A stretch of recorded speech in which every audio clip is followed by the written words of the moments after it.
Hey Steve, how's it going? I'm doing well, Charles. Thanks for inviting me today. Listen, I'm glad you could be here. Thanks for having the flexibility in your schedule for me. You ready? I'm ready. Let's do it.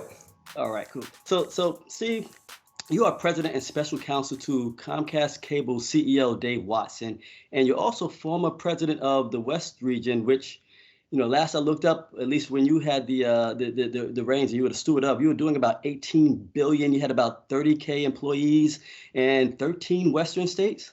That is correct. So if it were a separate company, Charles, the West Division would have been one of the top 200 companies in America. Just to put it in perspective, it highlights how big Comcast Cable is, and just the West would have been one of the top 200 companies in America if it were a separate company. You're being modest. When I looked it up, it was a Fortune 150 company at that Well, point. I stand corrected. Well done. Good research. So my question to you is, well, that is, you know, that's mind blowing to me because I know some background and we're going to get into it, but you didn't wake up one morning and say, or maybe you did, I want to be effectively the leader of a Fortune 150 company in the country. How do you grow into something like that? How do you even start to visualize and sort of grow into that kind of role? Well, first of all, Charles, there were so many people who gave me a hand up. And I like to say hand up, not hand out, but a hand up, because most of us are given opportunities. It's our responsibility to recognize opportunities and then take advantage of it. But the primary motivator for me, Charles, certainly I had no idea, particularly with my background, where this would all lead. But I remember early on hearing a mentor say, you're always competing against yourself. You're never competing against someone else. You're never competing against that thing or whatever. You're always competing against yourself. And so what that means is we're all given God-given talent and potential. And it's up to us to realize that full potential. So each morning when I look in the mirror, I know if I gave my absolute best the day before, and I commit myself each morning to say, I'm not going to leave anything on the field. I'm going to push myself so I realize my full potential. And when you focus on the things you can control, which is your attitude and effort, that's all you really can control. You put it in those hands and then you see where it goes. And you get a few breaks along the way. You have a few mentors who help you out. But the things that you can control, your attitude and effort in realizing your full potential, that's been kind of my North Star. And that's what I still strive for today. Got it. Now, when I look at that from, okay, so you talked about your own internal growth, right? And your mindset. How does that pervade across your teams? Because once again, when you have that level of responsibility, that also has a high level of risk, right? And so, did it keep you up at night? Were you having sleepless nights, or did you just structure your team like, hey, I'm going to get a bunch of rock stars and train them up? How did you manifest that team environment to handle that load of revenue? Yeah, it's a very good question, Charles. When you lead a large group of employees, you can't manage and lead every single employee. It's just impossible. So, Charles, from a leadership standpoint, I focus on what I call my circle of influence. Certainly my direct reports. So I had over 14 direct reports. So I gave great care and great focus to who I selected for that team. And then I poured into them to help them develop so they could reach their full potential. And then I also work with them to make sure that their direct reports brought that same focus and same attitude. So all I could do is focus on my circle of influence. Let's call it the top 100 leaders within the West Division. I was personally engaged with each one of them, personally involved in their career development and their growth. And that's how you lead 30,000 employees. So if you do a good job in your key circle, and then beyond that, your circle of influence, the sleepless nights go away. My job now is to nurture that talent, to ensure that we have the right culture that allows people to be the best they can be. And in the West Division, we established as our cultural mantra, our driving force was working together to win together. And all that means, Charles, is we're going to get the smartest people sitting around the table, put the problems right in the middle of the table, and then let's solve those together. And that's how I believe you lead 30,000 employees. You create your circle of influence and make sure that team is strong. And then you're really, really focused on the culture so that can drive throughout your organization that this is who we want to be when we grow up. That's how you lead 30,000 employees. And so as a result of that, while there were always sleepless nights because there's always something going on, I didn't worry about the team because I know we had set them up for success. You've been known as a person who, one of your guiding principles is to create a better life for others, right? And I had the privilege of watching you talk previously, and you gave a little bit of yourself, a lot of yourself actually, if I'm being honest, about the motel room story. Can you share a little of that? I don't want to. Yeah, one of my favorite quotes is a Mark Twain quote. And the quote goes like this, Charles: the two most important days in your life certainly is the day you're born, and the second is when you know why. We've all been placed on this earth for a reason and a purpose. And growing up in the city of Indianapolis, the housing projects of Indianapolis, Indiana, single mother who raised 4 boys by herself.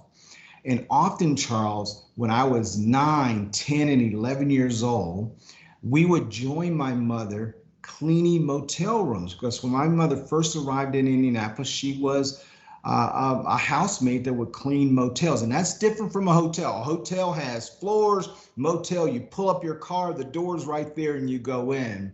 And she would take us in on weekends to help her clean those rooms. And what I observed there, Charles, was clearly my mother's capabilities were much greater than cleaning motel rooms.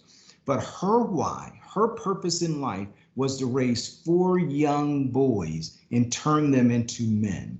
And so I understood very early on the value of hard work, the proper attitude, not allowing your circumstances to define who you are and how you handle yourself, and making sacrifices for the bigger picture.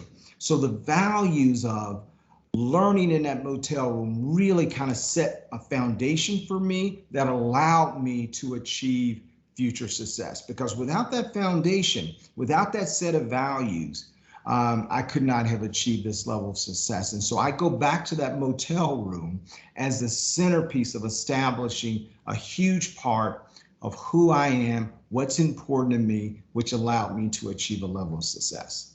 See, when I hear that, that makes your achievement that much more remarkable, because there was no silver spoon. There was no, generational pass down of wealth.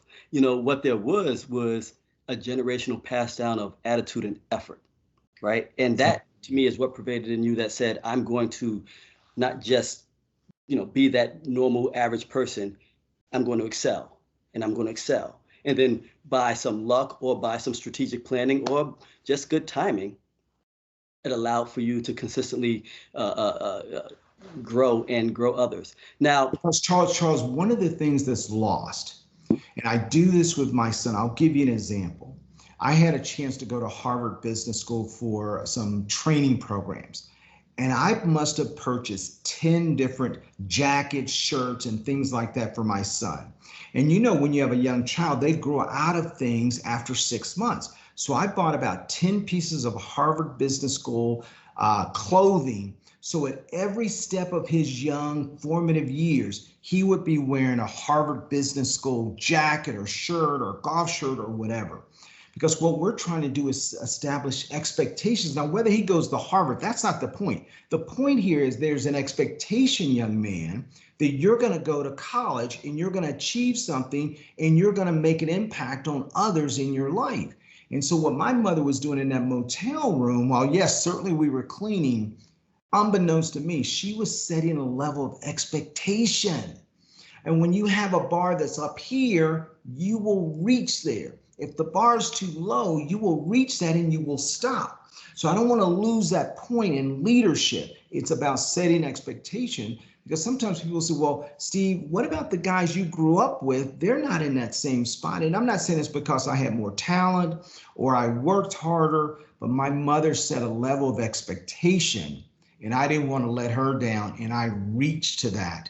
And in some cases, maybe even exceeded the expectations she had for us. But that's a critical piece, Charles. I just didn't want to get lost in our comments here. I'm glad you went back to that. No, I appreciate that. Earlier, you talked about mentoring and sponsorship that came along the way. But before I ask a question on those, networking. How important was networking in your progression? Yeah, networking is critical, but not the way most people think. Not about trying to build up your Rolodex to say, I know this person. Certainly that helps. Certainly you have to make sure you're engaged with people, you understand your industry. But my networking, the way I think about it, Charles, is I watch and observe everyone because I have more mentors than most people know, but most of those folks don't even know they're mentoring me. So my networking is I'm watching, I'm learning, I'm growing. Now, certainly I have to know who I am as a leader. I can't borrow that from someone. That has to come deep within me. But I can go take from different leaders and how they approach things and how I should be thinking about things. And so networking from that perspective, whether you meet them in person or you observe or watch them, it's all the same thing. Networking is about learning and growing. The reason I'm going to connect with you is I'm going to learn something from Charles. I'm going to benefit from Charles. The reason we're doing this session, Charles, is hopefully one person will be influenced by our conversation in a positive way. That's networking. And when we think about networking from that perspective, what we can give and what we can receive, that's when it becomes a very, very powerful tool in helping each of us reach our goals. You're talking to your 20, 25-year-old self, and you're looking at them and talking about that mentorship, sponsorship relationship. What are you saying to them? Relax. We're all in a hurry. We all want to be president and CEO when we're 25 or 26. When people truly understand, Charles, that you're authentic and you're not creating a relationship with them to gain something for yourself, those are the relationships that become more rich and they help you. So what I would have told myself is relax, take it easy, just allow your true authentic self to show, and people will see that you have a big heart, that you have a commitment to hard work and doing more and helping others. That's what's going to attract people to you, and therefore networking becomes quite simply very easy. Got it.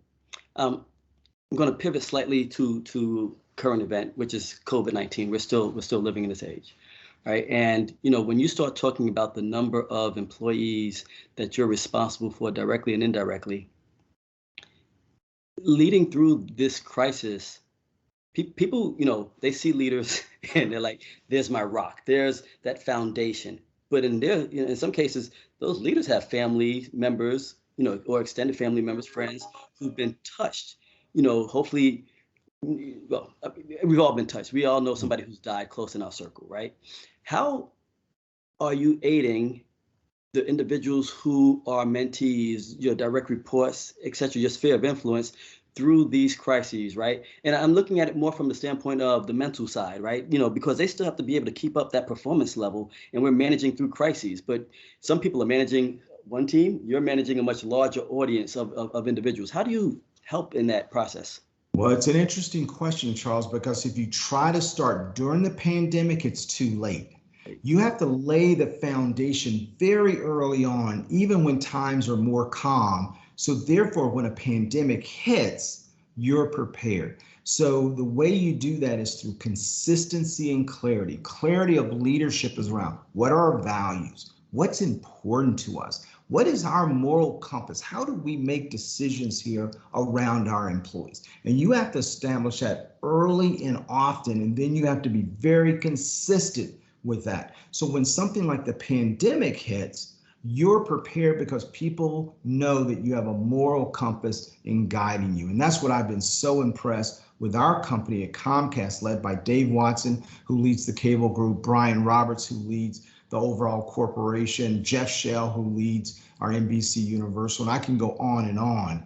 But there's this consistency in our approach to how we care for people that's been established every single day prior to the pandemic. And so therefore, when the pandemic hits, no one is confused on what are the right decisions. For example, last March, when the pandemic hit, within 7 days, Charles, we had in the West, as well as our entire company, every employee working from home. We had the technology set up, we were ready to go. Certainly we had our bumps, but we made it very clear that although we had a business to run, although our business was mission critical for families to be able to connect with others, whether it's through phone service or internet service.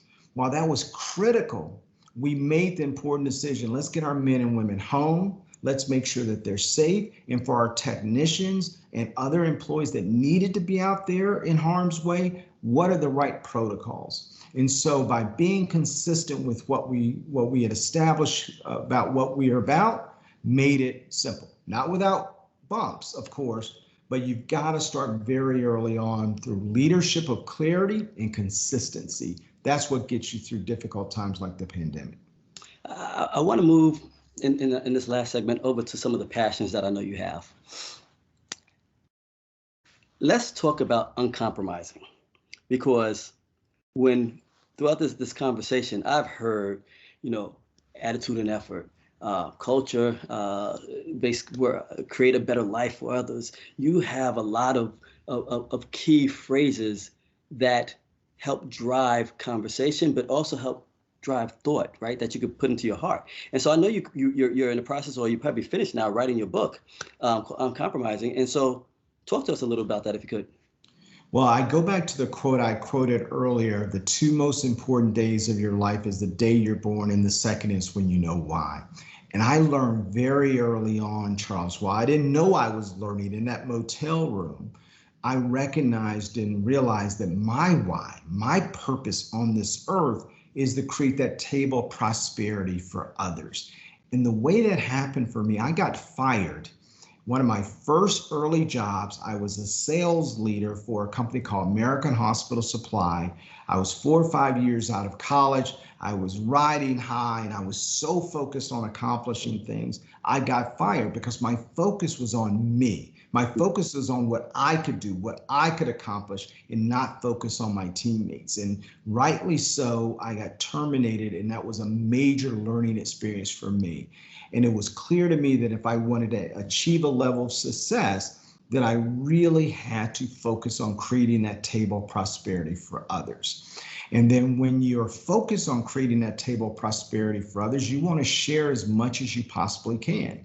And so I am releasing my new book called Uncompromising. It will release on February 8th, 2022. The book is done. It's in its final planning stages. We will start talking more about the book this fall. But the purpose of the book is talking about, once you identify your why, Charles, once you know why you're on this earth, that is where you become uncompromising. Now, we know that life is about compromise, but when you have been placed on this earth for a specific reason, you have to be ruthless in attacking that. You have to be uncompromising in how you do that. And hopefully through my life story and sharing key lessons that I've learned, successes and mistakes, I want to share that with others. And my hope is that this book will create dialogue and conversation that might help someone else reach their table of prosperity a little faster, a little sooner. I'm excited about it. It's been a journey, and I've been working on the book with a small team of people helping me, and I'm really excited about sharing this with others, and I hope folks will be excited about the book as we move forward. But I'm also sharing a lot of this on my website, stevewhitespeaks.com, and I'm also on social media. So I hope our teammates that are listening will follow me, and hopefully I can share some of my lessons learned to help them reach their goals. One last one, and before I go there, people can't tell the energy that people have when they're speaking back and forth with each other. Maybe outside looking, they can. And so I know what it feels like having this conversation. And when you're bringing in that passion of what you're looking at, what you're driving towards and why, and so, that's a must read. I'll make sure that as we come out, we're going to be able to help, promote as best we can, because just, I'm getting a fraction of your energy, just a fraction of it. And so, yes, that's a must read, at least for me. And we'll make sure we'll have that go out. Well, that's why, Charles, the more we listen, the answers are always there. Sometimes it's just listening to people, and hopefully through sharing my life story and my experiences, it'll benefit others. One last one, athletics. I heard you had an amazing fastball. I know we talked before, and you told me, about certain sports and where you leveled off at. How has sports aided in your value system and in your drive? It's not about you. It's always about the team. I learned that in a motel room. I certainly learned it at Comcast. I certainly learned it in sports. In Indianapolis, I went to the largest high school in the state of Indiana, Arsenal Technical High School. Our school had a student population of 5,200. My graduating class was 1,200. I played on the high school baseball team for a short period of time, but my most formative sports impact was I was the high school basketball manager for 3 years at Tech. I wanted to play basketball, just not tall enough, just not good enough, but it was a way for me to participate in sports. And being the basketball manager and the way the players treated me was just like I was a key contributing member of the team, and that was a great life lesson learned for me. And so sports really taught me about teamwork and sacrifice, and it's not about you. And that's why, Charles, today my 8-year-old is in just about every sport, whether it's baseball, basketball, lacrosse. We have him in everything because we know sports, quite honestly, is a great way to prepare young people for a responsibility that they're going to take on later in life. Yeah, I tried to tell that to my daughters, and they just gave me a side eye, like whatever. But there's still hope. You still But there's can still get hope. out. Look, I got them on the golf course right now, so we're trying golf and tennis. So, Steve, I appreciate you. And NAMIC appreciates you for once again being able to show up. We speak to a lot of leaders. I've been blessed to have the ability to talk to a lot of leaders and have them impart their wisdom on our audience. And this is another treasure trove of nuggets that we're able to add to that. And so, on behalf of NAMIC and myself, I appreciate you. Thank you. Good luck with the book. And as a new dad, good luck with your son as well. Thank you, Charles. I so appreciate you. This is your role of giving back. And NAMIC has been around. L. Patrick Mellon, who was one of the early pioneers in our industry, was a good friend of mine who unfortunately is no longer with us. So I learned from him, and I know my opportunity for growth was quite honestly on the back of others. And that's why when you provided the opportunity to support NAMIC, I'm happy to do it. Thank you for your leadership. Thank you for everything you do. And I hope everyone who's listening will somehow benefit from this conversation. I've certainly enjoyed my time with you. Thank you, sir.